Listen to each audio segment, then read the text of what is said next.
Hello, good afternoon students. आज का हमारा टॉपिक होने वाला है national income.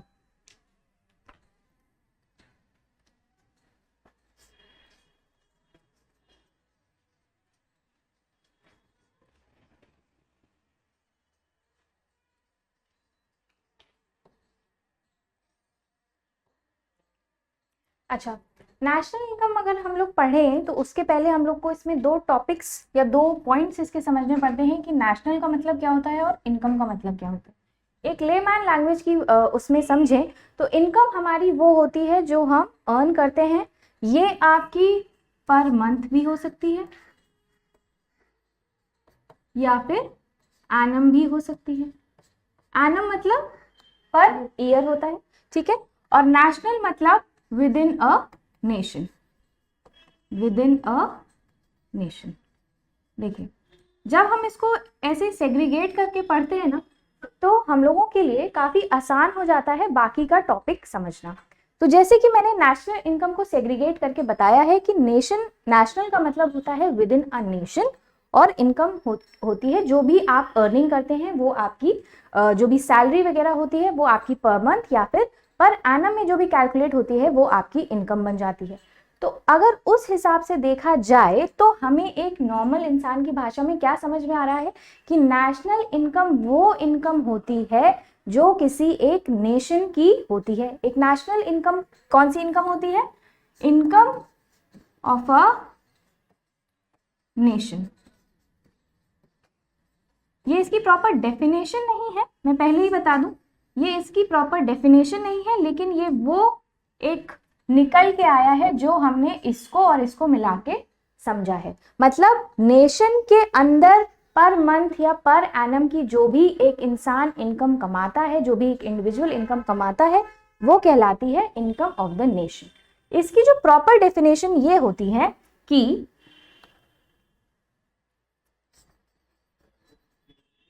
Complete value of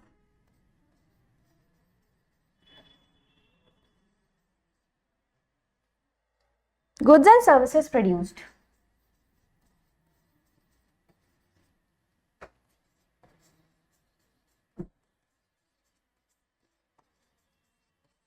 complete value of goods and services produced by a country in its financial year। by a country भी लिख सकते हैं, by a nation भी लिख सकते हैं।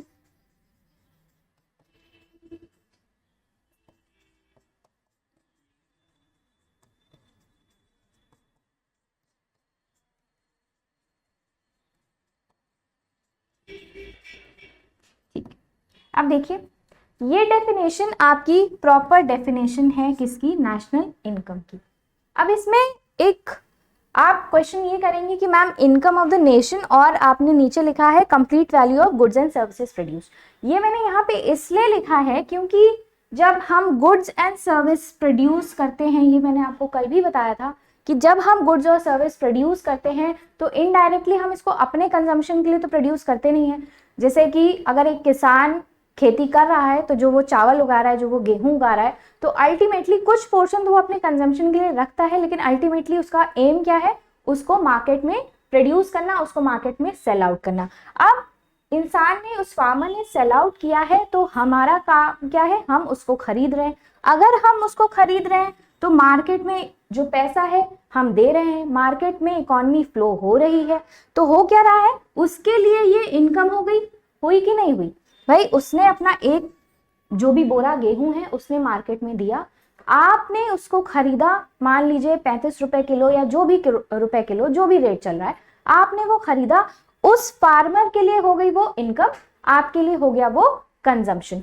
आपके दिए हुए पैसे ही किसी के लिए इनकम हो सकते हैं। जैसे कि अब सर्विसेज की बात करें, आपने हमें इस कोचिंग में एडमिशन लेने के लिए आपने जाहिर सी बात है फीस दी होगी, कुछ टैक्स लगा होगा, जो भी है उस फीस से आपका ये जो भी इंस्टीट्यूट चल रहा है वो चल रहा है, आपको क्लासेस मिल रही है, मैं आपको सर्विसेज दे रही हूँ। मेरी इनकम कहाँ से आ रही है? क्योंकि आपने पेमेंट किया है किसका? इस सर्विस के लिए। ये जो टीचिंग सर्विसेज हम आपको दे रहे हैं, इसका जब आपने पेमेंट किया है तो मेरे लिए आपके पेमेंट से मेरी क्या हो गई? इनकम हो गई। सिमिलरली आप हॉस्पिटल में जाते हो, हॉस्पिटल में आप पैसा खर्चा करते हो, जो भी डॉक्टर की फीस होती है, एक वर्ड होता है फीस, लेकिन उस डॉक्टर के लिए पर मंथ मान लीजिए उसका जो भी प्रिस्क्रिप्शन चार्जेस होते हैं कि डॉक्टर देखने का ही सिर्फ 100 रुपए लेते हैं, ऐसा कहा जाता है ना, डॉक्टर देखने का ही 100 रुपए ले रहे हैं। अब वो एक मरीज को देखने का 100 रुपए ले रहे हैं, अब मतलब मैथ्स लगा के देखिए कि अगर वो दिन में 35 मरीज देखते हैं या 1000 मरीज देखते हैं तो कितनी हो गई उनकी इनकम, 1000 रुपए के अराउंड हो ही गई उनकी पर डे की इनकम। ये क्या हो गई, आपने उनको पैसा दिया 100 रुपए, 100 रुपए 100 रुपए 100 रुपए, कितने लोगों ने उनको दिया होगा, वो क्या हो गई, उनकी पर डे की इनकम हुई। फिर पर डे की मान लीजिए 1000 रुपए इनकम है यहाँ पे, ठीक है। अब महीने में दिन कितने होते हैं, 30, इसको 30 से मल्टीप्लाई कर लो, क्या आ गया, 30,000 पर मंथ की उनकी क्या हो गई, इनकम हो गई। अब ऐसे समझते हैं, ये फार्मर, ये टीचर्स, ये डॉक्टर्स या जो भी इंडिविजुअल्स हैं यहाँ पे, जो भी इंडस्ट्री वर्कर्स हैं, जो भी हैं, ये सब किसका पार्ट है, नेशन का पार्ट है कि नहीं, नेशन का पार्ट है।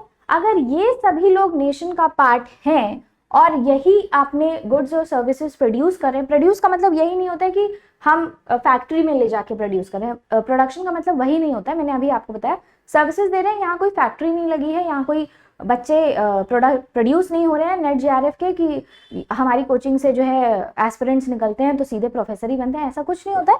मैं आपको एक एग्जांपल दे रही हूँ कि ये सब किसका पार्ट है, ये सब एक नेशन का पार्ट है।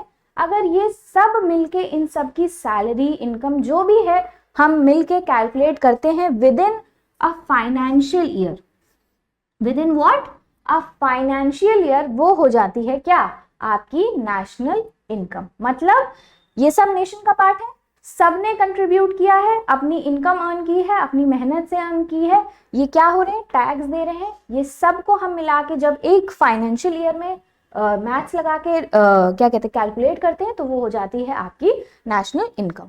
अब फाइनेंशियल ईयर क्या होता है ये भी मैं बता देती हूँ।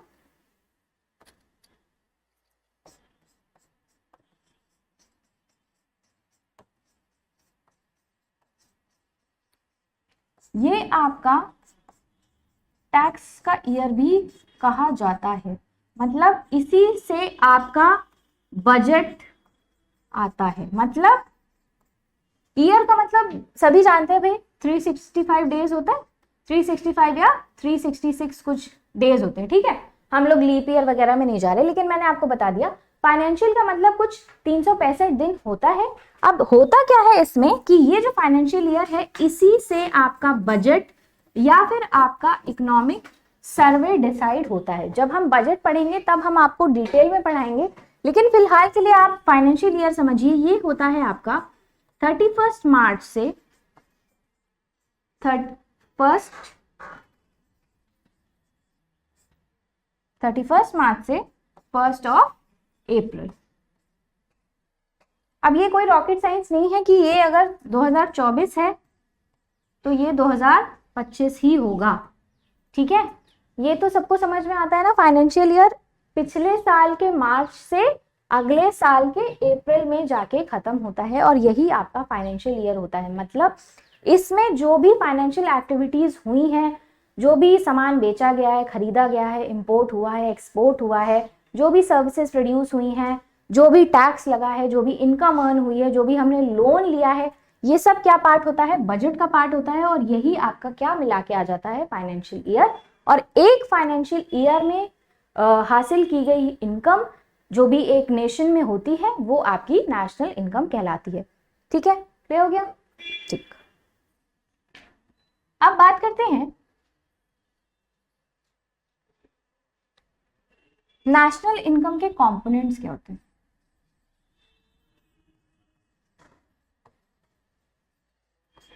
मैं एनआई लिख रही हूं, आप लोग इसको नेशनल इनकम ही लिखिएगा, ठीक है।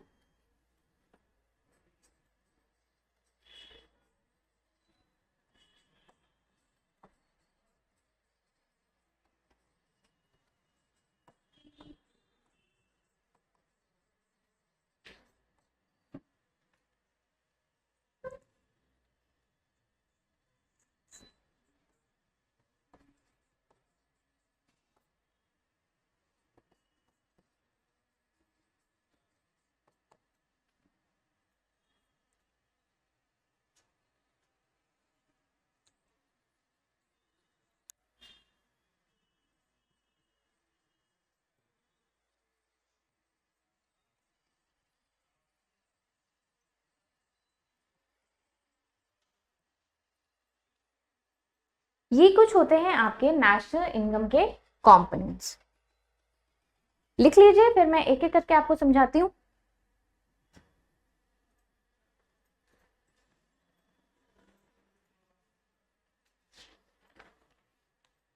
लिख लिया? ठीक है। अब देखिए, वेजेस और सैलरीज, इसमें बहुत माइन्यूट डिफरेंस है, कोई बहुत बड़ा डिफरेंस नहीं।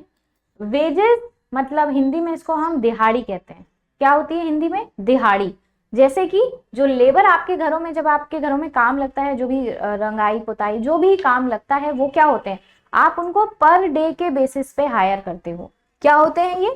पर डे के बेसिस पे जो मिलती है वो होती है क्या? आपकी वेजेस, मतलब दिहाड़ी। जैसे कहते हैं ना, ये दिहाड़ी मजदूर है। एक मजदूर अड्डा होता है, वहां पे लेबर अड्डा जिसको कहते हैं, आप लोग जाते हो, जैसे आप कभी अपने फादर वगैरह से पूछिएगा, तो वहां क्या होता है, लेबर्स को एक हायर करके आप लाते हो कि हाँ भाई हमारे घर में काम है, इतने दिन का काम है। आप एक फिक्स डेट डिसाइड करते हो कि मेरे दिन में भाई 15 दिन का काम है, मैं तुम्हें 500 रुपए पर डे या फिर 300 रुपए पर डे मजदूरी दूंगा। इसका जो रेट आजकल ट्रेंड में चल रहा है वो है आपका 300 से 500 रुपए। क्या? 300 से 500 रुपए। अब ये जो रेट है, देखा जाए तो इसको सरकार ही डिसाइड करती है, लेकिन अगर ये जो लेबर्स हैं ये किसी प्राइवेट एंटिटी के अंदर एम्प्लॉयड हैं, जैसे कि अगर ये सरकारी लेबर है, जैसे राजभवन में लगा मजदूर है, ठीक है, तब ये जो इनका वेजेस है तब सरकार डिसाइड करती है, तब इनको एकदम हाईएस्ट वेज मिलता है, कहिए तो 500 मिले चाहे तो 600 मिले। लेकिन वहीं अगर एक प्राइवेट एंटिटी के अंदर है, जैसे कि कोई प्राइवेट कंपनी है जो लेबर प्रोवाइड करती है, जिसको हम क्या कहते हैं, मिस्त्री कहते हैं ना, जिनके अंदर बहुत सारे लेबर्स होते हैं, तो वो इनका क्या करते हैं, थोड़ा सा एक्सप्लॉइटेशन करते हैं। आपसे कहेंगे कि हाँ हम दे रहे हैं, लेकिन देते नहीं है, लेकिन हम उसमें नहीं जा रहे। लेकिन मैं आपको रेट बता रही हूँ, 300 से 500 रुपए पर डे इनका रेट होता है। ये डिपेंड करता है इनके स्किल सेट पे। मतलब अगर कोई बहुत अच्छा पेंटर है तो वो आपसे नेगोशिएशन कर सकता है कि भाई मैं बहुत अच्छा पेंटर हूँ, मैं पेंट कर देता हूँ तो कई सालों तक सीलन नहीं आती है, या फिर मैं ऐसी डिजाइन बना देता हूँ जो छतों पे आपने डिजाइन देखी होगी। तो ये उनके स्किल सेट पे डिपेंड करता है, उनके पर डे के हिसाब से। ये याद रखिएगा, वेजेस आपको पर डे मिलती है, सैलरीज आपको पर मंथ। और अगर पैकेज है, क्या है, पैकेज की बात करी जाए तो ये आपको पर एनम मिलता है। अब सैलरी और पैकेज में भाई क्या अंतर होता है? पैकेज जैसे कि बहुत एक ल्यूक्रेटिव टर्म लगता है ना, कि मैंने इंजीनियरिंग करी है, यहाँ से आईआईटी मद्रास से मैंने इंजीनियरिंग करी है, मेरा ना 12 लाख का पैकेज है।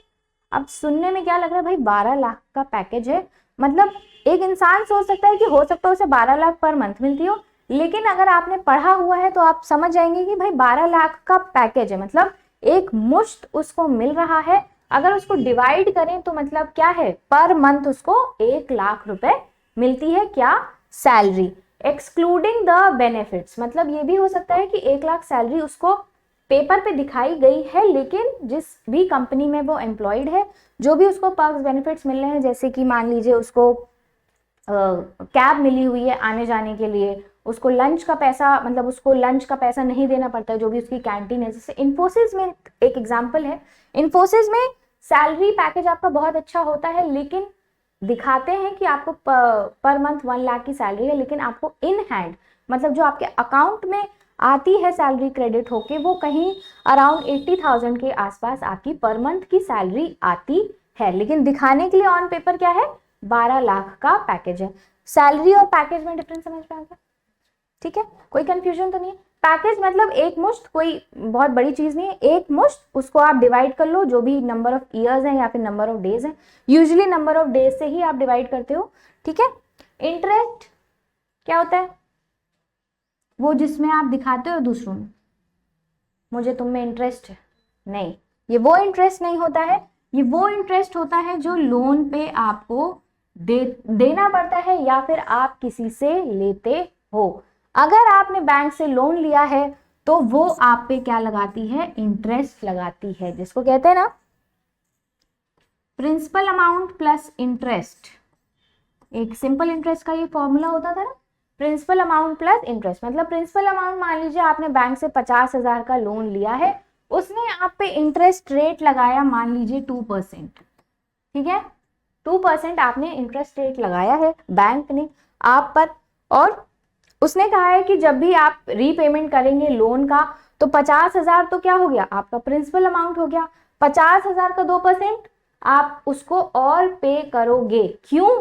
क्योंकि भाई आपने उसकी सर्विसेज ली हैं, आपने उससे पैसा लिया है, वो पैसा बैंक ने आपको दिया है, एक तरीके से सर्विस है, एक तरीके से उधार है, आपको इंटरेस्ट बाय डिफॉल्ट पे करना ही पड़ता है। और ये याद रखिएगा, इंटरेस्ट जरूरी नहीं है कि सिर्फ इंडिविजुअल ही पे करे, सरकार के ऊपर भी इंटरेस्ट लगता है जब सरकार लोन लेती है। किससे?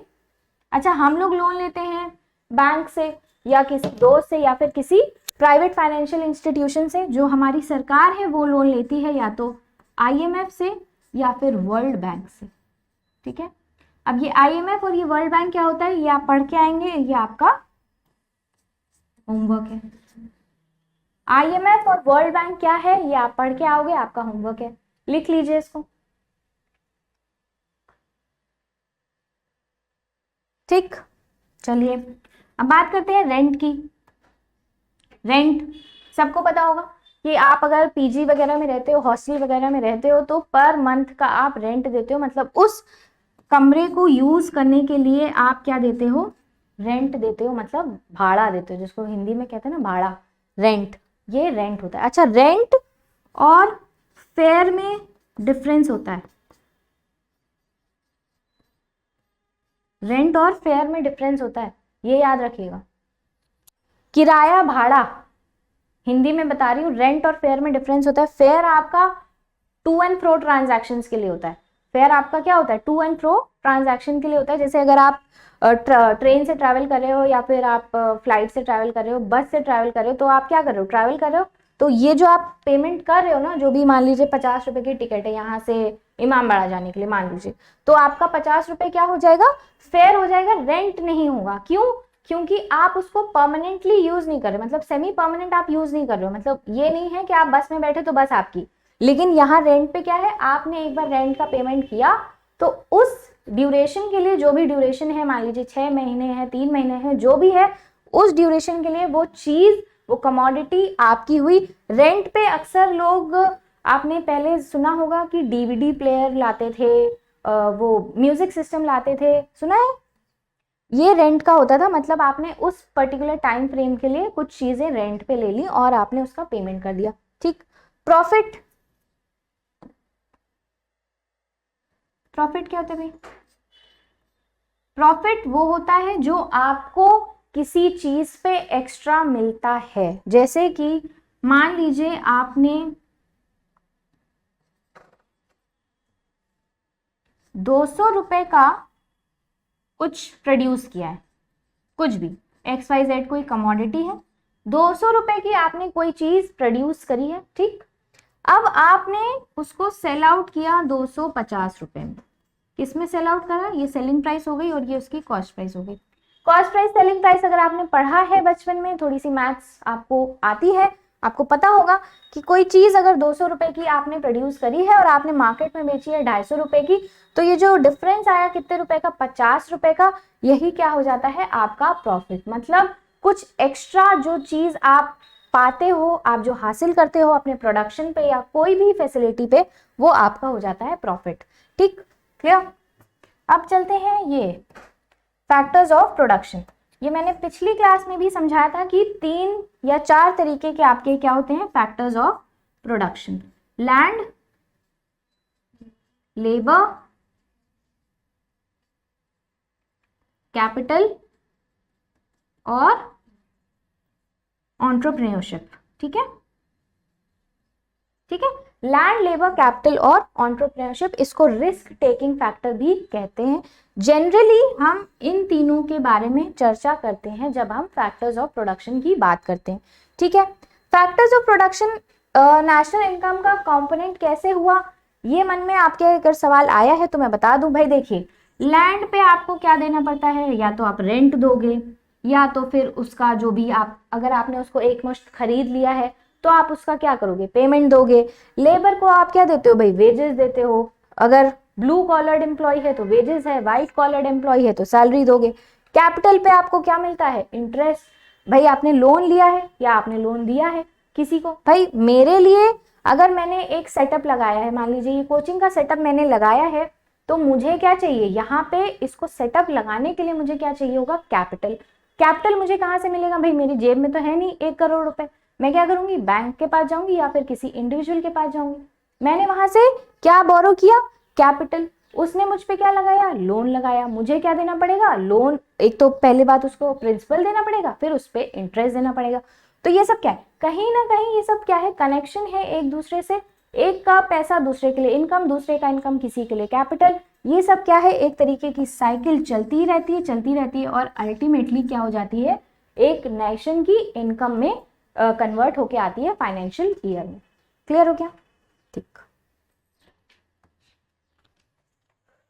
अच्छा, कुछ फैक्ट्स भी नोट डाउन कर लीजिए, इसमें कुछ समझाने वाला ऐसा सच नहीं है, बट कुछ फैक्ट्स नोट डाउन कर लीजिए, हो सकता है एग्जाम में आ जाए। ठीक है, पहली बार नेशनल इनकम कैलकुलेट करी थी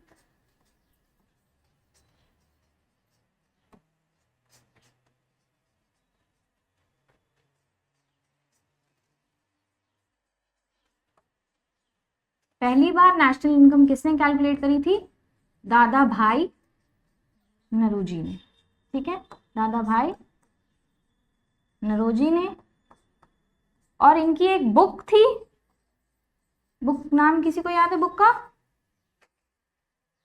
नहीं, poverty and un British rule in India. British writing समझ में आ रही है ना, रूल इन इंडिया। ठीक है, इसीलिए मैं बोल भी रही हूँ। ठीक है, ये बुक थी दादा भाई नरोजी की, poverty and un British rule of India. इसमें ही इन्होंने पहली बार मेंशन किया था वर्ड पावर्टी और नेशनल इनकम। इन्होंने ही पहली बार कैलकुलेट भी करी थी, और इन्होंने ही पहली बार वर्ड भी इसी बुक में डिफाइन किया था। और ये बुक आई थी इनकी 1868 में।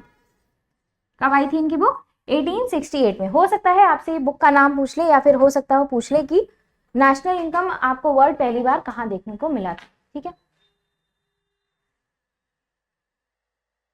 अच्छा, ये था।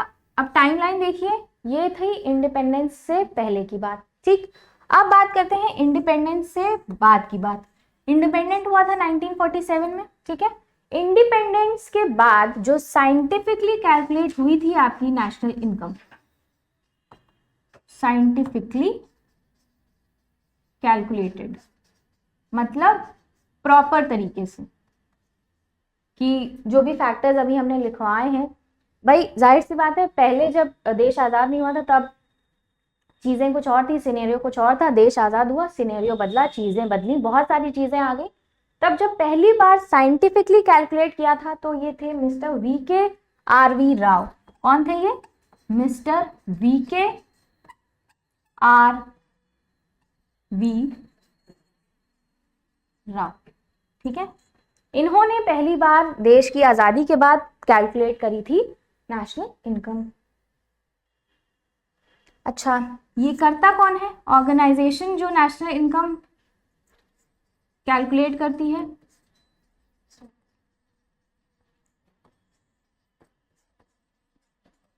क्या, NSO, आयुषा, central statistical organisation, CSO, central statistical. वो जो NSSO होता है वो आपकी पावर्टी और अनएम्प्लॉयमेंट मेजर करता है। ठीक है, इसको आप CSO भी लिख सकते हैं। ठीक है,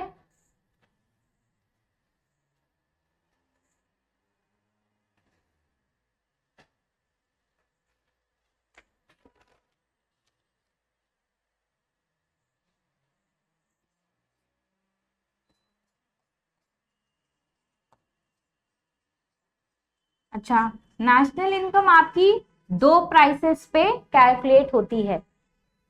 national income is calculated at two prices. कौन से दो प्राइस होते हैं? एक होता है आपका कांस्टेंट प्राइस और एक होता है आपका करंट प्राइस। कांस्टेंट प्राइस और करंट, ठीक। क्या होता है? नेशनल इनकम आपकी दो प्राइसेस से कैलकुलेट होती है, कांस्टेंट प्राइस और करंट प्राइस। पहले इसको लिख लीजिए, फिर मैं समझाती हूँ। देखिए, ठीक। अब कांस्टेंट प्राइस और करंट प्राइस क्या होता है?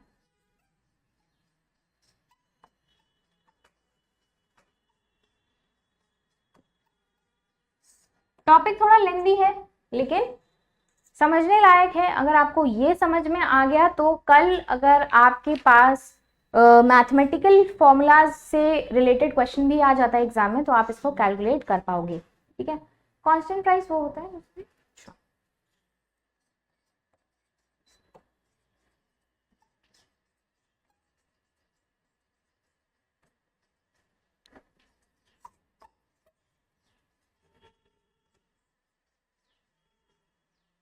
Price calculated at base year. Constant price क्या होता है? कांस्टेंट प्राइस वो प्राइस होता है जो बेस ईयर के बेसिस पे कैलकुलेट किया जाता है, ठीक है। अब बेस ईयर क्या होता है? आप लोग सोच रहे होंगे एक के बाद एक, तो इसमें तो कंटेंट ही आ रहा है, एक के बाद एक, एक के बाद एक। लेकिन देखिए, बेस ईयर वो होता है जिसको आप बेसिस बना के चलते हो। बेसिस मतलब जैसे कहते हैं ना कि आपने एक बेस बना लिया है, एक क्या स्टैंडर्ड सेट कर लिया है। जैसे कि यहाँ पे जो बेस ईयर है वो अभी आपका 2011 और 12 है, ठीक है। बेस ईयर जो करंट टाइम पे चल रहा है आपका 2011 और 12 है। इसके पहले भी था। होता क्या है कि मान लीजिए आपने कोई एक स्टैंडर्ड सेट किया है, ठीक है। बेसिस क्या होता है? एक स्टैंडर्ड आप सेट करते हैं। जैसे कहते हैं ना कि मुझे पता है कि अगर मैं कपड़े पहनूंगी तो इस स्टैंडर्ड के पहनूंगी, मतलब अच्छे भी होने चाहिए उसमें। मतलब एक स्वेटर की बात कर लीजिए तो स्वेटर अच्छा भी होना चाहिए, मुझे गड़े भी ना, और थोड़ा प्राइस भी कम ही होना चाहिए। मतलब बहुत ज़्यादा एक्सपेंसिव भी ना हो, बहुत ज़्यादा चीप भी ना हो, देखने में भी सोबर लगे और मैं डेली कॉलेज पहन के जा सकूं, ठीक है। मतलब ड्यूरेबिलिटी भी होनी चाहिए। ये क्या किया आपने? एक स्टैंडर्ड सेट कर दिया। किसके लिए? एक स्वेटर के लिए, ठीक है। अब होगा क्या, मान लीजिए आपने किसी साल, मतलब मान लीजिए आज क्या तारीख है? 5 तारीख है, ठीक है। आपने 5 फेब को एक कोई ऐसा ही स्वेटर खरीद लिया, ठीक है। कोई एक आपने ऐसा ही स्वेटर खरीद लिया। अब क्या है, आपको वो स्वेटर बहुत पसंद आया, ठीक। आपके दिमाग में पहले एक क्राइटेरिया था कि अच्छा होना चाहिए, मुलायम होना चाहिए, मुझे काटे भी नहीं और प्राइस भी ठीक ठाक होनी चाहिए, ठीक है। 5 फरवरी को लकीली आपको वो स्वेटर हाथ में आ गया, आपको मिल गया। अब क्या है, इस सीजन के बाद, मतलब अब जब नेक्स्ट ठंडी आएगी या जब नेक्स्ट सीजन आएगा तो आप इसी स्वेटर को क्या मानोगे? बेस मानोगे कि भाई अब जब भी मैं खरीदूंगी तो मैं इसी तरीके का स्वेटर खरीदूंगी। मतलब क्या करूंगी? इसी तरीके का। तो ये जो तरीका है ना आपका, यही क्या दर्शाता है? आपका स्टैंडर्ड या फिर बेसिस। हुआ क्या था कि 2011-12 में जो हमारी जीडीपी थी वो अच्छी ग्रोथ रेट पे आई थी। क्या थी? जीडीपी हमारी अच्छी ग्रोथ रेट पे आई थी। सरकार ने क्या किया कि इस टाइम पे जो जीडीपी की ग्रोथ रेट थी और इस टाइम पे जो प्राइसेस रहे होंगे, क्या थे? जो भी प्राइसेस रहे, हमें तो नहीं पता, हम तो पैदा नहीं हुए थे, ठीक है। लेकिन अगर हम सर्च करेंगे तो हमें पता भी चल जाएगा। लेकिन इस टाइम पे जब 2011-12 में जीडीपी देश की बहुत अच्छी थी, उस टाइम पे क्या प्राइसेस थे, उस प्राइसेस के अकॉर्डिंग हम उसको सेट करते हैं और आगे की पॉलिसीज बनाते हैं या फिर आगे की इनकम हम सेट करते हुए चले जाते हैं। देखिए, होता क्या है कि अब आपको पता है, मैंने आपको इन्फ्लेशन पढ़ाया है कि इन्फ्लेशन आपका आता जाता रहता है, ठीक है। इसमें मॉनेटरी पॉलिसी भी इम्पैक्ट होती है। मतलब एक सरकार और बैंक मॉनेटरी पॉलिसी के थ्रू इन्फ्लेशन आपका इफेक्ट करती है। लेकिन अब ऐसा तो होगा नहीं ना कि माइंडलेसली कोई भी बैंक या आरबीआई, कोई भी बैंक नहीं सॉरी आरबीआई माइंडलेसली सेट कर दे कि मैं इतने सारा पैसा अभी मार्केट में फ्लो कर दूंगा, ठीक है। होगा क्या भाई, इन्फ्लेशन है, आपने पैसा और फ्लो कर दिया मार्केट में, क्या हो गया भाई, इन्फ्लेशन एकदम गैलपिंग स्टेज पे चला गया, हाइपर इन्फ्लेशन चला गया। अब क्या है, अब आपका पूरी इकोनॉमी आपकी बैठ जाएगी, श्रीलंका वाला हाल हो जाएगा। लेकिन वही क्या है, आपके पास क्या है, बेस है कि इस टाइम पे हम मान के चलेंगे कि हाँ इस टाइम पे इन्फ्लेशन रेट ऐसा था, ये पॉलिसी बनाई गई थी, इसको हम बेसिस मान के, इसको हम कंसिडरेशन में करके इसी के आसपास हम नई पॉलिसीज बनाना शुरू करेंगे, ताकि क्या हो, हमारी जो नेशनल इनकम कैलकुलेट होके आए वो कुछ इसी जीडीपी के आसपास होके आए। मान लीजिए उस टाइम जीडीपी थी आपकी 3%, ठीक है, मान लीजिए। अब आपने नेशनल इनकम कैलकुलेट करी एमलेसली, मतलब आपने माइंडलेसली नेशनल इनकम बिना इसको बेसिस बनाए करिए, ठीक है। आपकी जीडीपी घट के आ गई 1%, तो क्या हो गया, लॉस ही तो हुआ ना आपका भाई, एकदम क्राइसिस आ जाएगा मार्केट में, लोग मारामारी करेंगे, सरकार को गालियां देंगे, एम्प्लॉयमेंट नहीं होगी, रोजगार नहीं होगा, प्राइसेस इतने हाई चले जाएंगे कि बांग्लादेश वाला हाल हो जाएगा कि लोग घुस घुस के प्रेसिडेंट के घर में तोड़फाड़ कर रहे हैं, चोरी कर रहे हैं, वहां से राशन पानी चोरी कर रहे हैं, ये वाला हाल हो जाएगा। लेकिन वहीं आपने इसको बेस बनाया, इसके जो भी फैक्टर्स से कंसिडर किए, पॉलिसीज बनाई, एक फाइनेंशियल ईयर जब अगला आया तो आपकी जीडीपी 4% आई, मतलब पिछले से ज्यादा है, अच्छी बात है।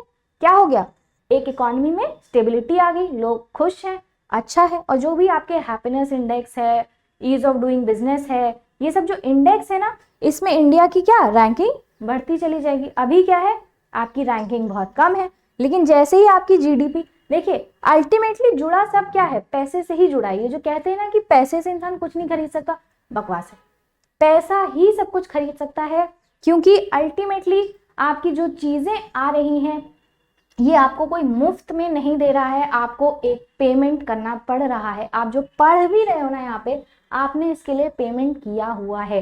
हो सकता है आपको यूट्यूब में फ्री लेक्चर्स मिलते हो सकता है, लेकिन हो सकता हो कि क्वालिटी ना अच्छी हो, लेकिन अगर आप पेमेंट कर रहे हो तो क्या गारंटी है ना कि भाई आपने पेमेंट किया है, तो आपको इस बात की श्योरिटी, इस बात की गारंटी है कि आपको क्वालिटी अच्छी मिलेगी।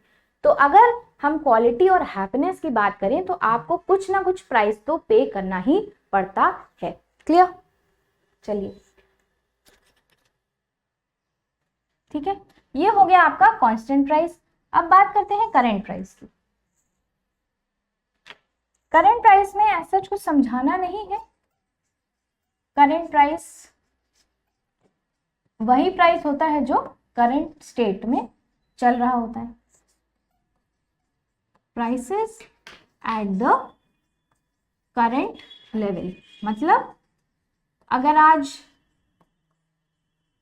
के फाइनेंशियल ईयर की हम बात करें, मतलब 2025-26 के फाइनेंशियल ईयर की हम बात करें और इसकी हमें नेशनल इनकम कैलकुलेट करनी पड़ेगी, तो हम करंट प्राइसेस के हिसाब से कर लेंगे। मतलब जैसे कि अभी वीट का प्राइस मुझे आइडिया नहीं है, लेकिन एक एग्जांपल लेके चलते हैं। अभी वीट का प्राइस 35 रुपए पर क्विंटल मान लीजिए चल रहा है, ठीक है।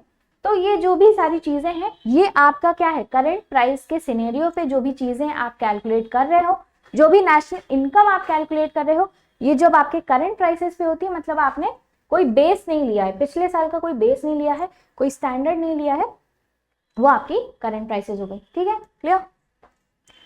अच्छा, जो आपका नेशनल इनकम होता है ना, ये आपका, एक सेकंड रुकिएगा,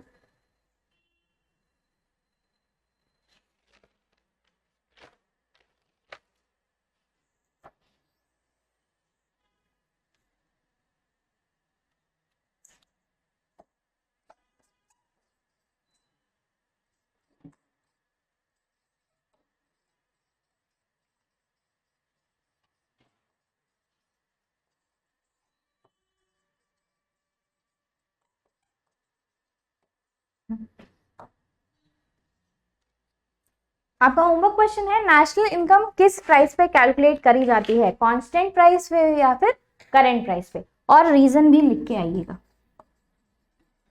रीजन के साथ बताइएगा, ठीक है। ये आपका होमवर्क है।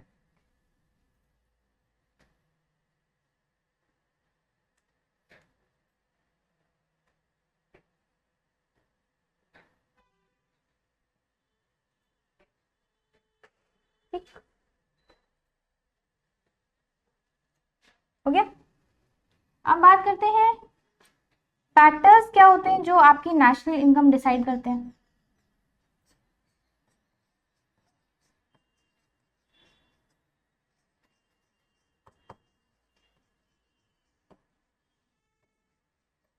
Factors determining national income. Factors लिखते जाएंगे, फिर एक एक करके हम उसको एक्सप्लेन करेंगे।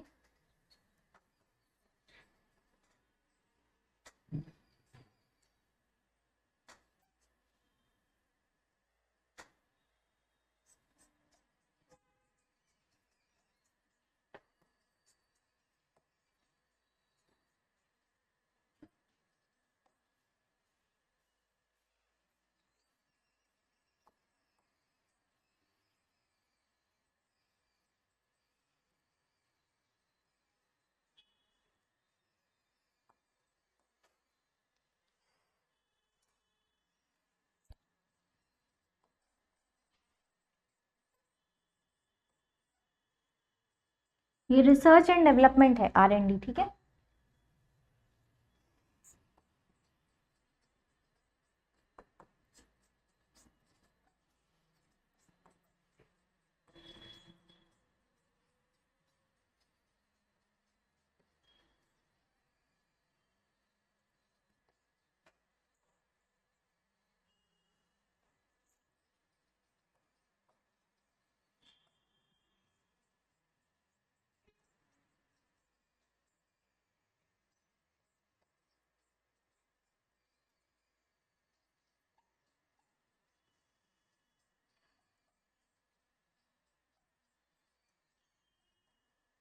Other external factors. Use of natural resources, human resources, use of research and development, political system of the country, use of technology and other external factors.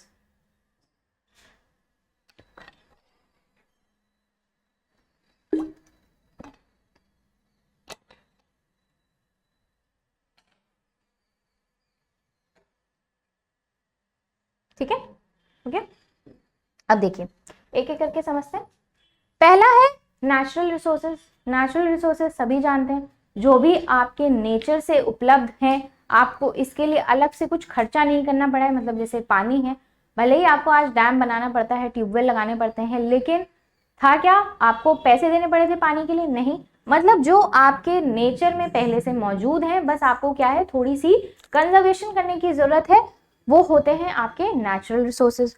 Human resources मतलब एक आम इंसान, मतलब कि जैसे लेबर हो गया, जो भी आपके अदर रिसोर्सेज है। मतलब ह्यूमन रिसोर्सेज में पहली बात तो लेबर ही आता है, मतलब एक इंडिविजुअल ही आता है ह्यूमन रिसोर्सेज में। लेकिन अगर आपने इसमें कुछ अपने एफर्ट लगा के कोई रिसोर्सेज डेवलप करे हैं, जैसे कि अगर करंट अफेयर्स की बात करें तो आपने AI डेवलप किया है, आर्टिफिशियल सन डेवलप करा है, और क्या है, सैटेलाइट्स डेवलप करे हैं, ठीक है।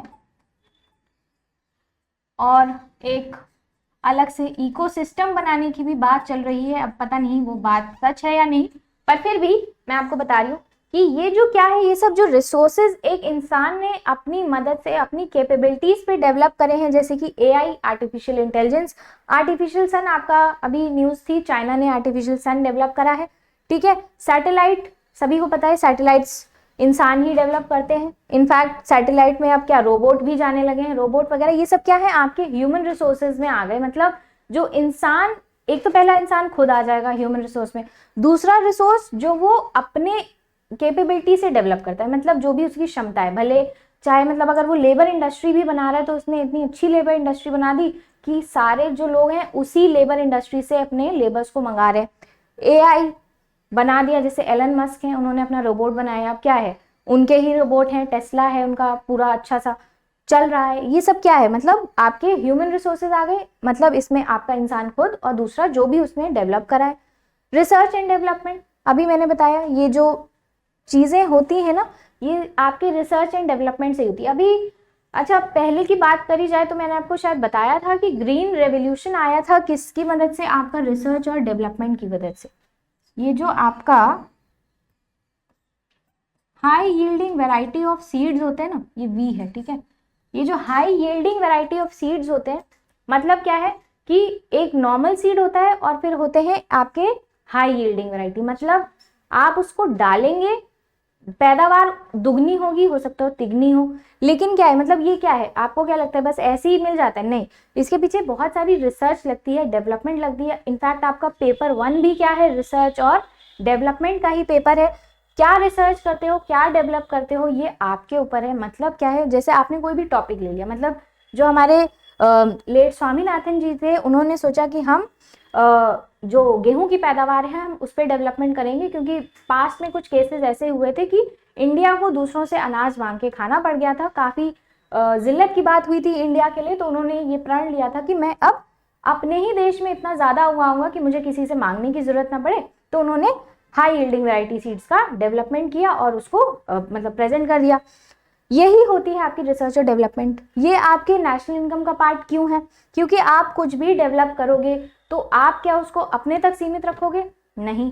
अगर आप सेल्फिश नहीं है तो, अगर आपका ये आपका एम है कि मैंने कोई चीज़ डेवलप करी है तो मैं सबके सामने उसको लेके आऊँ, सबकी पब्लिक वेलफेयर का सोचूं, अपने प्रॉफिट का भी कहीं ना कहीं आप सोचेंगे ज़रूर। जैसे जो भी मेडिसिन डेवलप होती हैं, जो भी ये वैक्सीन डेवलप होती हैं, जैसे अभी कोविड की वैक्सीन थी, इंडिया ने डेवलप करी थी। अगर वो चाहता, मतलब अगर इंडिया सेल्फलेस ना होता, वो चाहता कि नहीं मैंने डेवलप करी है, मैं तो अमेरिका को इसको बेच दूंगा, इंडिया में रखूंगा ही नहीं। अमेरिका को क्या ज़रूरत भी ज़्यादा थी, वहाँ की इकॉनमी ऐसी है कि उनका अगर एक दिन का काम ना चले तो उनकी इकॉनमी बंद होने लगती है। इंडिया में भी है, लेकिन इंडिया में हम लोग क्या है, चलता है, कर लेंगे, देखा जाएगा, इस पे चलते हैं। वहाँ पे ऐसा नहीं है, वहाँ पे है अगर कोई क्राइसिस आ गई तो उनको तुरंत सा उसका क्या है, निवारण चाहिए, उनको तुरंत सा उनका सोल्यूशन चाहिए। भाई जब कोविड आया था तो रिसर्च और डेवलपमेंट के तहत ही आपकी वैक्सीन डेवलप हुई थी। जिस भी सीरम इंस्टीट्यूट ने वो वैक्सीन डेवलप करी थी, अगर उसने सोचा होता कि मैं इसको इंडिया में नहीं बाहर बेच दूंगा, मुझे बहुत अच्छा पैसा मिलेगा, फिर मैं बाहर जाके सेटल हो जाऊंगा, तो वो ये कर सकता था। लेकिन उसने ऐसा नहीं किया, उसने रिसर्च करी, डेवलपमेंट की, फिर क्या सरकार को पेश किया, सरकार ने आप लोगों को, हम लोगों को वैक्सीन लगवाई, और अब क्या है, हम लोग कोविड से आराम से सुरक्षित बैठे हुए हैं। अभी कोई और नया वायरस आएगा, फिर इस पर चर्चा होगी, कि रिसर्च होगी, डेवलपमेंट होगा, फिर वैक्सीन लगेगी। ये सब क्या है, प्रोसेस है। बट अब इस पे भी पैसा ही लगता है। एक इंसान अगर डेवलपमेंट कर रहा है, रिसर्च कर रहा है, तो उसको पैसा लगेगा।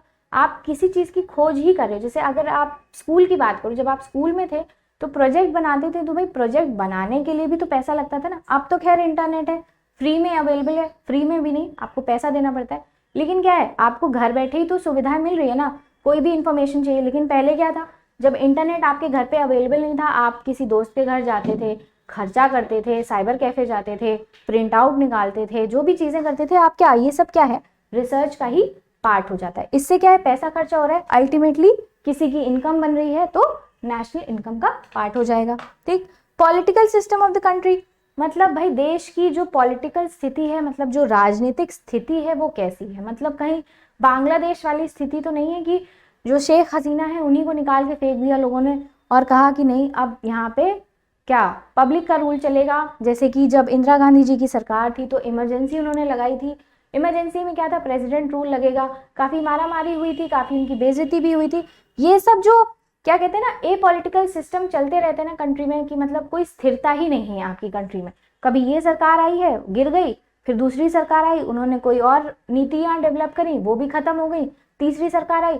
मतलब ये जो अस्थिरता होती है ना, इससे भी आपकी नेशनल इनकम इफेक्ट करती है। मतलब कैसे भाई, जैसे आपका वो फार्मर्स बिल आया था, बहुत दंगे हुए, बहुत फसाद हुए, देश की अर्थव्यवस्था पे इसका नेगेटिव इम्पैक्ट पड़ा। क्यों? क्योंकि जो देश की अर्थव्यवस्था थी आपकी किससे चलती है, एग्रीकल्चर से चलती है। वहाँ पे फार्मर्स ही ने तो प्रोटेस्ट किया था। फार्मर्स का मेन काम क्या है भाई, फार्मिंग करना।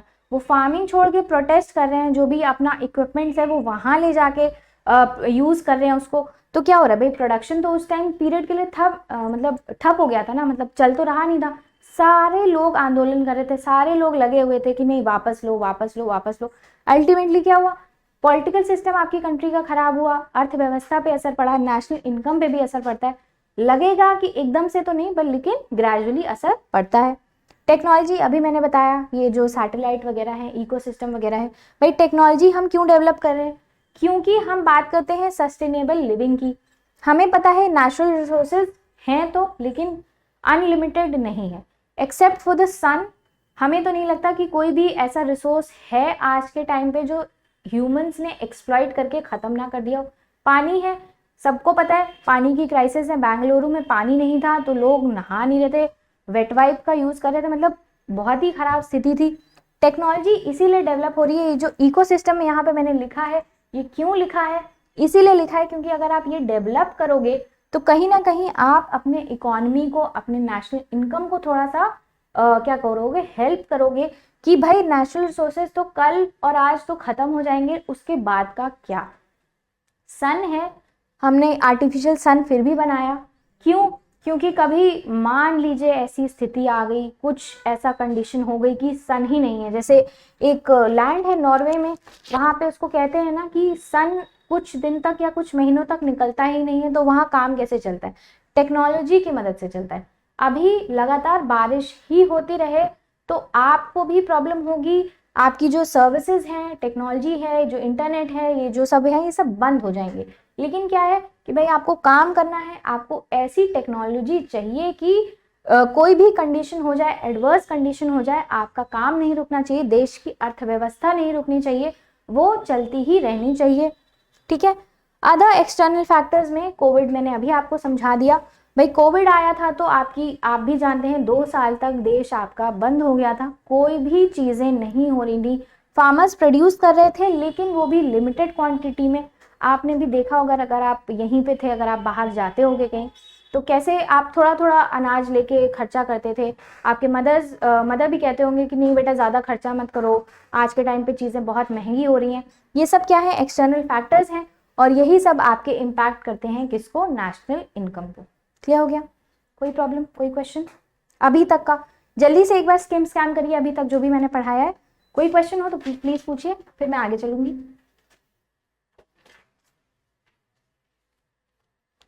कंपोनेंट्स जो है इसमें हाउस होल्ड और बैंक वगैरह नहीं आएगा?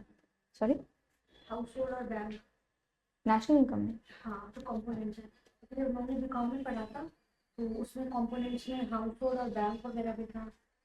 नहीं, कंपोनेंट्स में हाउस होल्ड और बैंक नहीं आता बेटा नेशनल इनकम में। दूसरे फैक्टर्स आते हैं, वो भी मैं करा रही हूँ। बैंकिंग आपका एक अलग चैप्टर होता है, ठीक है। इसके नेशनल इनकम की पढ़ाई की थी, वो पूरे डायग्राम से हाउस होल्ड से तक है। ये डायग्राम था ना, कुछ ऐसा करके डायग्राम था। Yes 3 factor house hold, 2 factor house hold, यही था ना। यस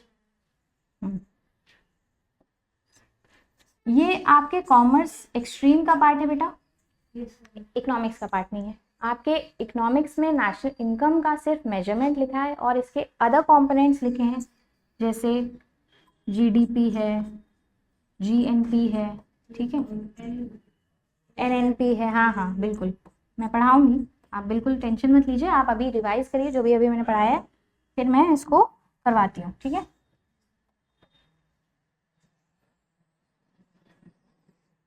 ठीक है, हो गया? कोई क्वेश्चन नहीं है तो चलिए अब हम लोग चर्चा करते हैं कंपोनेंट्स ऑफ नेशनल इनकम पे।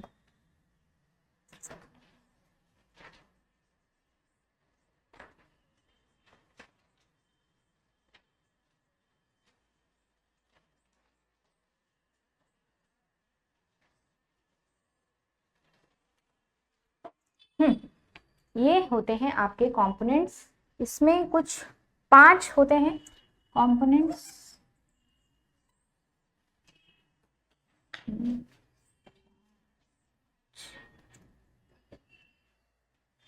पहला जीडीपी, दूसरे पेन से लिखते हैं।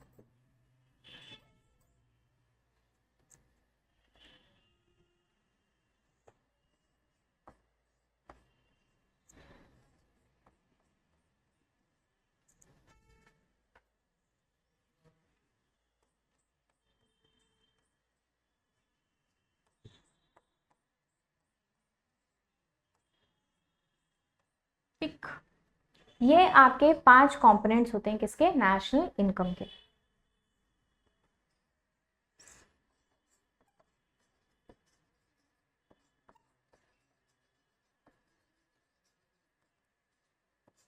Gross domestic product,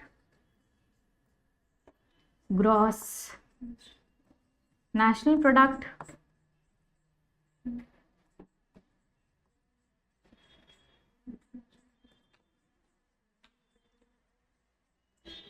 net domestic product. ठीक है, डीपी मैं इसलिए लिख रही हूँ क्योंकि यहाँ पे मैंने डीपी लिखा हुआ है, आप फुल फॉर्म ही लिखिएगा, नेट नेशनल प्रोडक्ट, और आपकी ये होती है per capita income.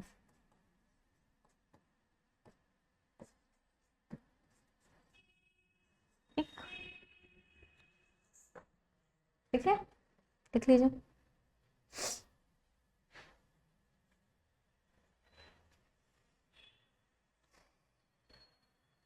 Full form लिखिएगा, मैंने शॉर्ट में लिखा है लेकिन आप लोग फुल फॉर्म ही लिखिएगा।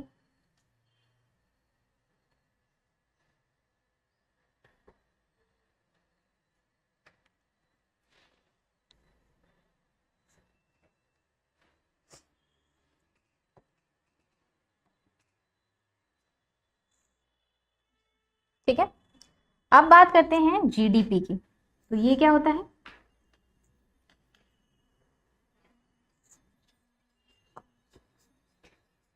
Final value of goods and services, final value of goods and services produced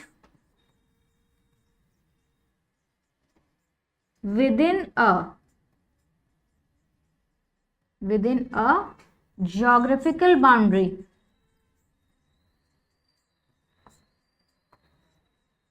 within a geographical boundary of a country within a financial year।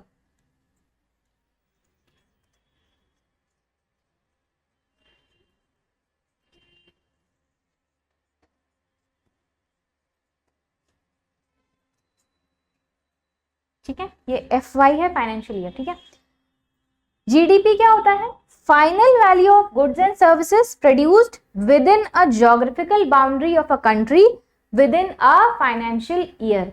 अब ज्योग्राफिकल बाउंड्री पे चर्चा कर लेते हैं। फाइनेंशियल ईयर तो मैंने आपको बता दिया है भाई। ज्योग्राफिकल बाउंड्री क्या होती है? ये आपका इंडिया है, ठीक है, ठीक, ये आपका इंडिया है, ठीक है, दिख रहा है।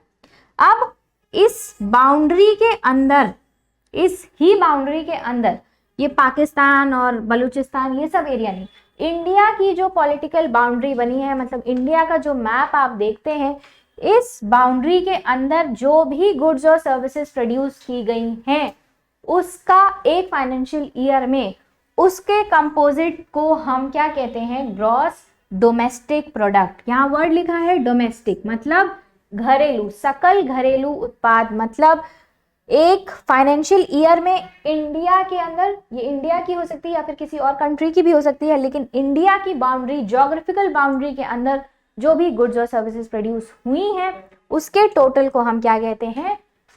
जीडीपी। ठीक है,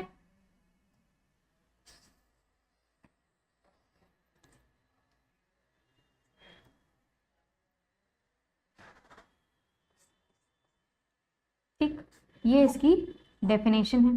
ठीक, लिख ली। अब बात करते हैं जीएनपी की। अब ग्रॉस नेशनल प्रोडक्ट क्या होता है? इसका एक फॉर्मूला होता है, GDP plus foreign investments, foreign income, investment नहीं होगा, सॉरी, फॉरेन इनकम होगा। Foreign income minus foreign income in India, foreign income in India. अब देखिए, यहां से जो नेशनल प्रोडक्ट की टेक्निकलिटीज है वो यहीं से शुरू होती हैं, क्योंकि ये जो मतलब इससे पूछा नहीं जाता है, मतलब इससे सिर्फ आपके फॉर्मूलाज ही पूछे जाते हैं। क्योंकि होता क्या है कि कई बार प्लस और माइनस का हेरफेर होता है, और कई बार इनकम और फॉरेन और डोमेस्टिक, मतलब कीवर्ड्स में हेरफेर हो जाता है और आपके प्लस माइनस के साइन में हेरफेर हो जाता है, इससे बच्चा क्या होता है, कंफ्यूज हो जाता है, क्योंकि भाई एग्जाम का टाइम है, प्रेशर भी होता है। तो डरना नहीं है, समझ के चलते हैं। अभी मैंने आपको जीडीपी बता दी, सकल घरेलू उत्पाद। जीएनपी का फॉर्मूला हम लोग डिस्कस करें, क्योंकि यही फॉर्मूला आपके एग्जाम में आता है, डेफिनेशन नहीं पूछी जाती है।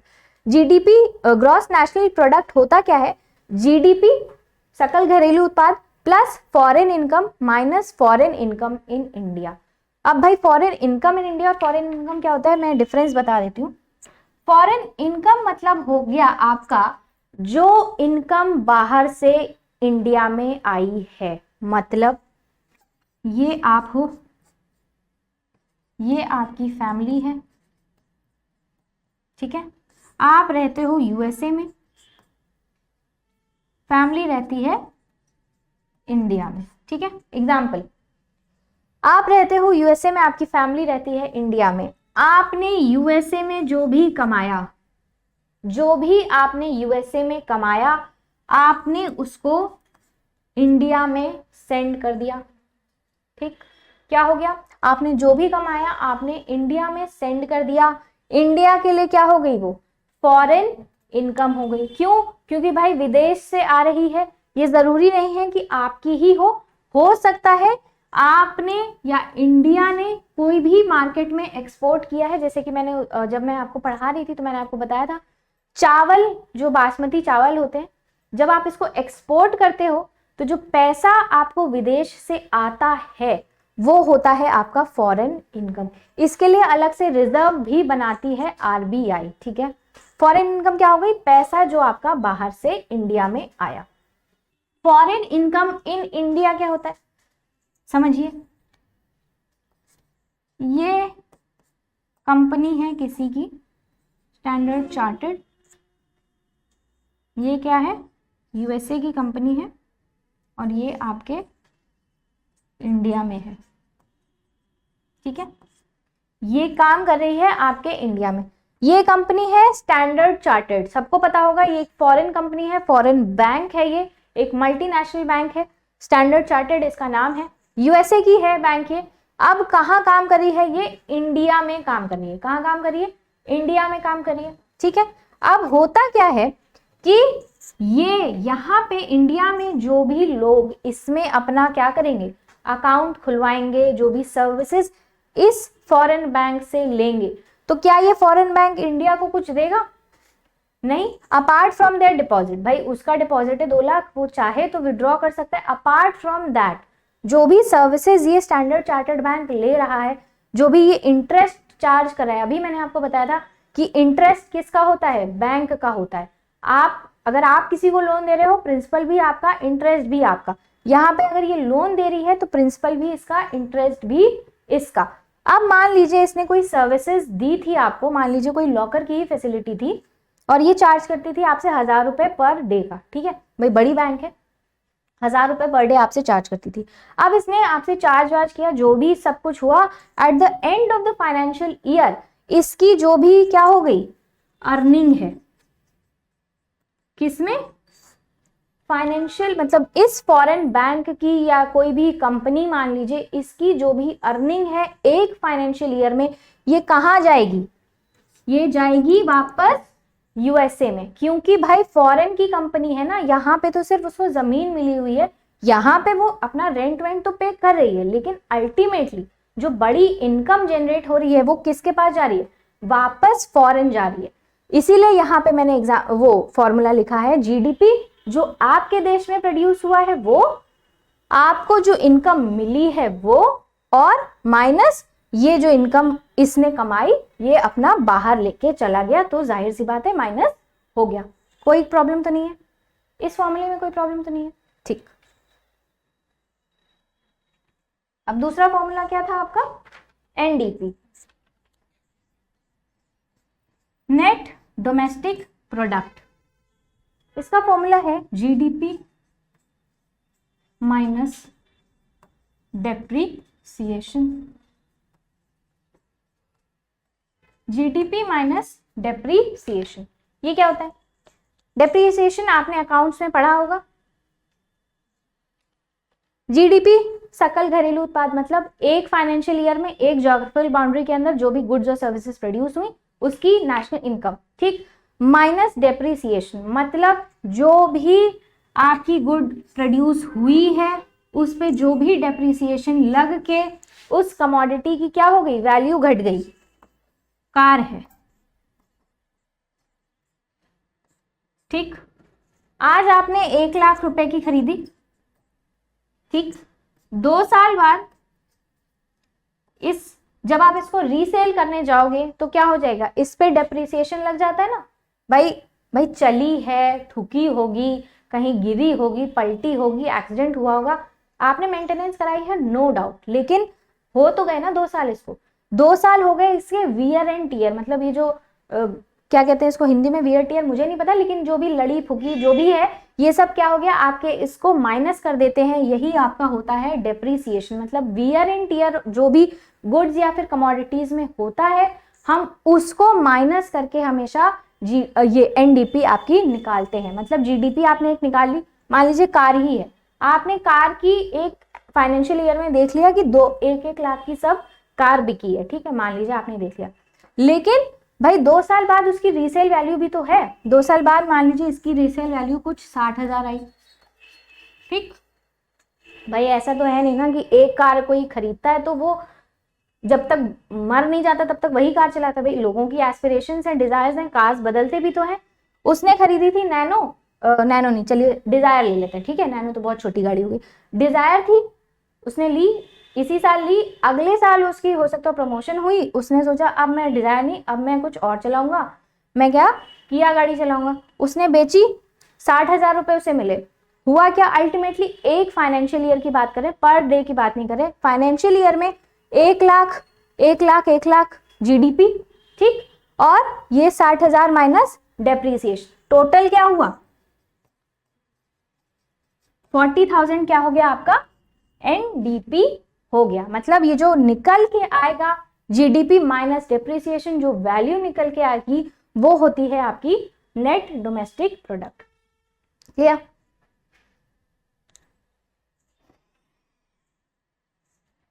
अब क्या दूसरा था, चौथा था एनएनपी। एनएनपी इसका भी सेम फॉर्मूला होता है,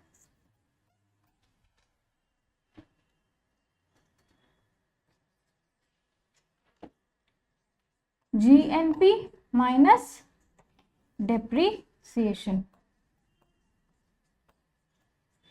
जीएनपी माइनस डेप्रिसिएशन। जीएनपी अभी मैंने समझाया, उसको निकाल लो, अब उस पे भी जो डेप्रिसिएशन लगाए, ठीक, उस पे भी तो कुछ डेप्रिसिएशन लगेगा, एक साल में बेचा, दूसरे साल उसी को बेच दिया, मतलब जो रीसेल के बाद एक जो रीसेल होती है जिसको आप कहते हैं ना रीफर्बिश्ड, ये आपने अमेजोन वगैरह पे देखा होगा, रीफर्बिश्ड आइटम्स, मतलब एक बार इसमें डेप्रिसिएशन लग चुका है, मतलब एक बार ये बिक चुके हैं, बिकने के बाद अब इनको कोई और बेच रहा है। मतलब मान लीजिए एक कोई इंडिविजुअल था एक्स, उसके पास था आईफोन, ठीक है, उसने आईफोन बेचा वाई को, उस वाई ने बेचा जेड को, तो ये जो जेड के लिए डेप्रिसिएशन लगा है, मतलब इस दौरान जो डेप्रिसिएशन लगा है इस जीएनपी पे, इसको हम माइनस करके क्या निकालते हैं, अपना एनएनपी निकालते हैं। क्लियर? कोई प्रॉब्लम तो नहीं हो रही है? अच्छा, इसमें 2 फैक्टर्स होते हैं,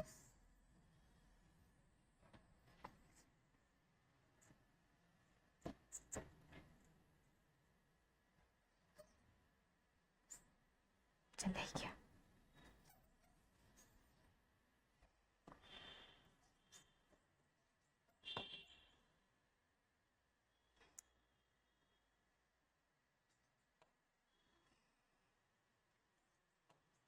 इसमें 2 फैक्टर्स होते हैं, ठीक है, एनएनपी एट एफसी और एनएनपी एट एमपी। अब ये एफसी और एमपी क्या होता है, एफसी और एमपी क्या होता है, FC होता है फैक्टर कॉस्ट और MP क्या होता है, मार्केट प्राइस। फैक्टर कॉस्ट और मार्केट प्राइस। ठीक है, कोई कंफ्यूजन तो नहीं हो रही ना? ठीक है, अब इसका भी फॉर्मूला होता है, इसको हम अलग पेन से लिखते हैं, NNP at FC is equal to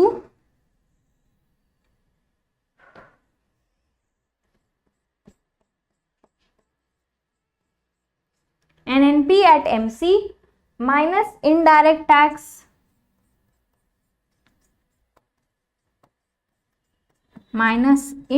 tax plus subsidy. इसका भी फॉर्मूला लिख देती हूँ, फिर मैं समझाती हूँ। ठीक है,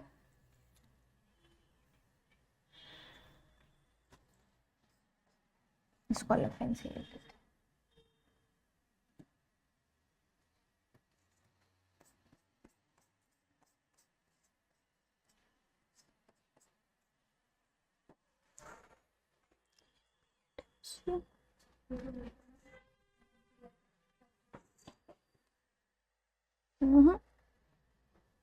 प्लस टैक्स माइनस सब्सिडी। ठीक है,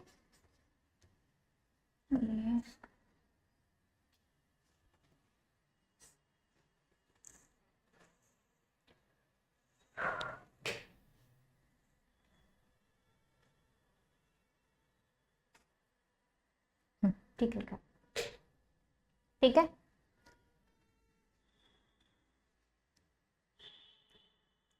चलिए समझते हैं। देखिए, NNP एट फैक्टर कॉस्ट और NNP एट मार्केट प्राइस, ये MC भी हो सकता है, मार्केट कॉस्ट भी हो सकता है, मार्केट प्राइस भी हो सकता है। दोनों ऑप्शंस MC और MP मिल सकते हैं, कंफ्यूज मत होइएगा। यहाँ पे लिखा है NNP at MC minus indirect tax plus subsidy. देखिए, FC निकालने के लिए आपको पता होना चाहिए मार्केट प्राइस क्या है, मतलब net national product at market price क्या है। अगर आपको फैक्टर कॉस्ट निकालनी है, मतलब होता था ना कि एक चीज निकालने के लिए आपको दूसरी चीज पता होनी चाहिए, मैथमेटिकल फॉर्मूलाज होते थे। उसी तरीके से अगर आपको FC निकालना है तो आपको MP पहली बात तो पता होना चाहिए। क्वेश्चन में आपके दिया रहता है, ठीक है, अगर आपको मैथमेटिकल उसमें जाना ही है तो क्वेश्चन में आपकी ये जो वैल्यू है ये दी रहती है।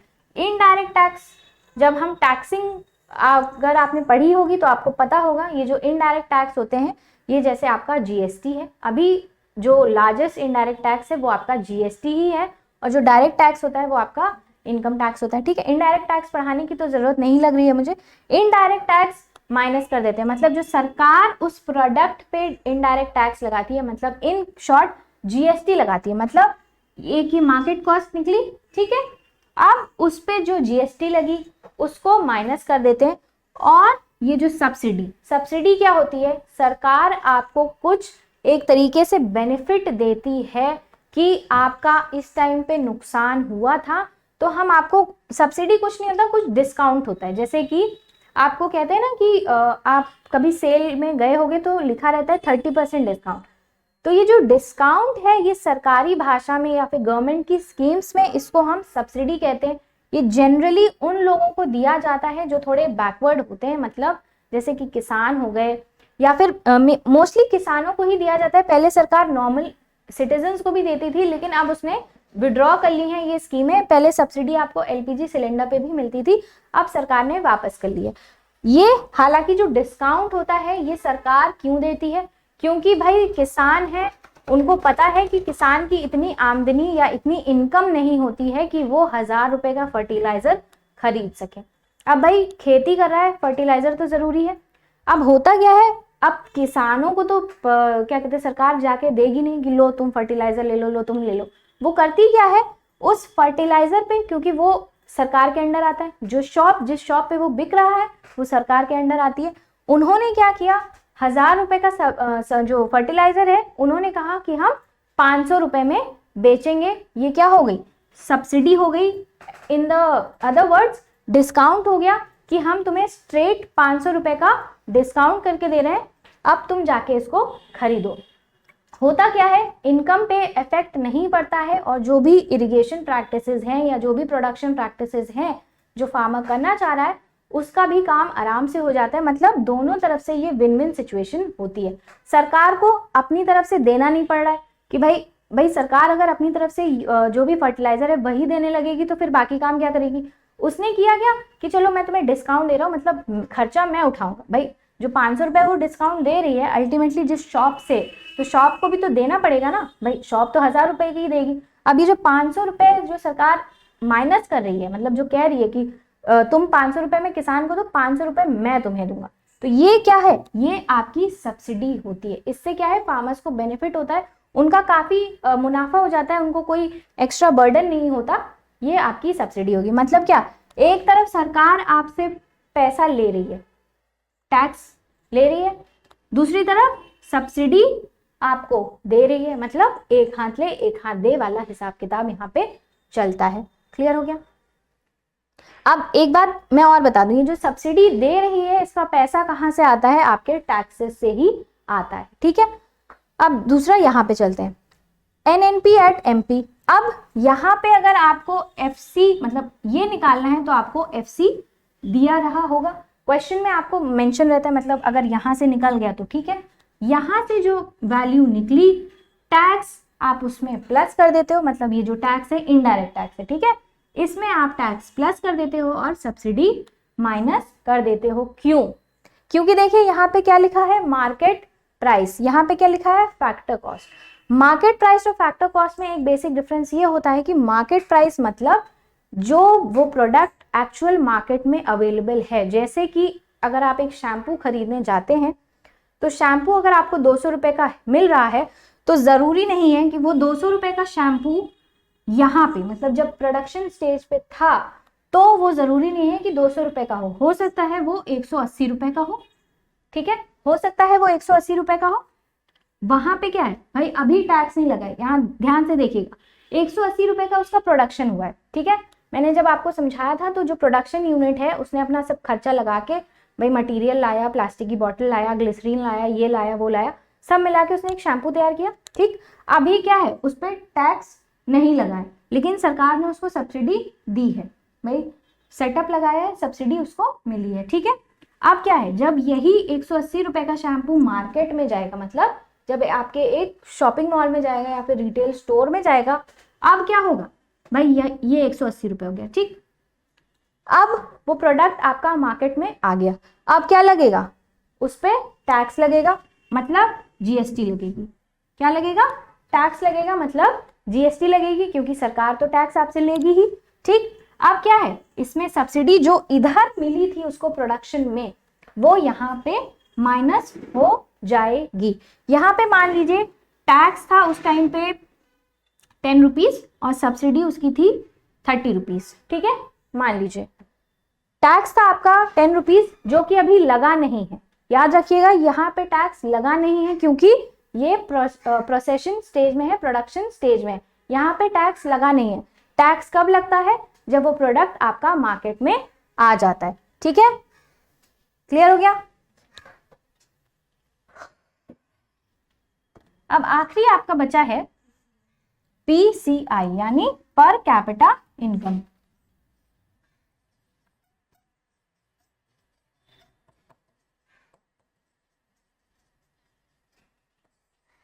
कुछ नहीं होता है, इसमें जो आपकी नेशनल इनकम होती है, नेशनल इनकम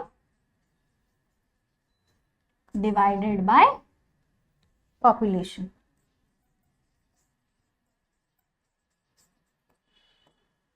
मतलब जो भी आपने पहली स्टेज में नेशनल इनकम ये सब निकाल के GDP, GNP, GHP, FFC जो भी है, अल्टीमेटली क्या निकल के आया, निकल के आई क्या, आपकी नेशनल इनकम।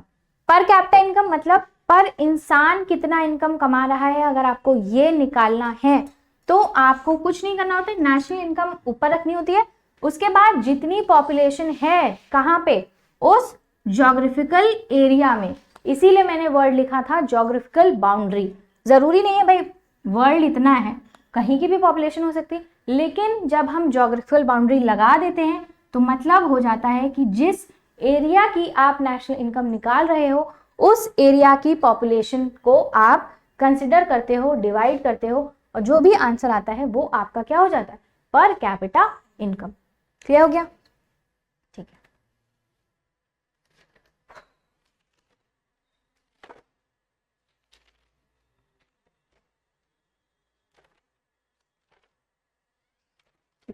ये हो गया है आपका आज का, आपका टॉपिक हो गया है। इसमें बस जो टॉपिक बचा है वो आपका मेजरमेंट बचा है। ठीक है, ये आपका measurement of national income topic बचा है। आज की क्लास हम यहीं पे रोकते हैं। मेजरमेंट ऑफ नेशनल इनकम हम अगली क्लास में करेंगे। तब तक के लिए थैंक यू।